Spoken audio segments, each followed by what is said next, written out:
got rookies progress at their own rate, but a couple guys that you guys drafted, Nick Martin and Jordan Watkins, appear to have a lot of speed at positions where you guys maybe need speed, but they didn't really play much this year. Can you explain? Are you dissatisfied with them, or why did they struggle to get on the field as rookies?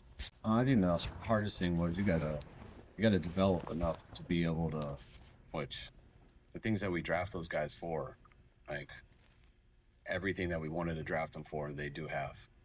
It's about developing them, getting them ready to help you win a game. And I think both of them from somewhat similar standpoints, but start like mainly with Jordan. Jordan got hurt in his first preseason game with high ankle sprain, and he wasn't ready yet. Like very like 95% of guys who come into training camp aren't. And then you take them through a few preseason games. You take them through an entire training camp, and they got a chance to get there for week one. And then they usually realize, oh, I'm not totally quite ready. This is what I got to do, and maybe I can get there by week five, week six. When you get hurt right away in training camp and you miss a whole training camp, um, it's a huge window for guys who aren't quite ready yet. That was their chance to get ready. And then when you come back, where are you when you come back? It's off a high ankle sprain. How's your conditioning now? All right, now it takes you 3 weeks just to get your conditioning back to where you can start to have a chance to improve. And when that happens, you have a setback, which you did. And so you kind of miss that window where you had a chance to gain on people. And then where are you sitting in week 12, week 13, behind a group of guys that are more consistent at this time in their career than you are. And then it becomes unfortunate for those guys.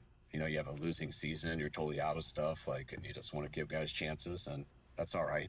But when you're trying to compete for one seed, trying to compete for just to get in the playoffs, um, you don't experiment with that at the expense of the football team, and that's kind of the what both of those guys got in. I think Nick was working his way to have an opportunity with some injuries, and that was going to give him a chance. And right when that happened, he got a real bad concussion that lasted a long time, and so that kind of ended it for him. If there were a couple more injuries for these receivers in the last month or so, then Jordan would have been up. It wasn't that he wasn't capable; it's that he missed his window to pass some people, and I think that can end up being a good thing for a guy if they understand why it happens, and they use that from January to March to understand how to come into an off season to make sure you get ready right away, because you never know when that time's taken away where you can't get ready.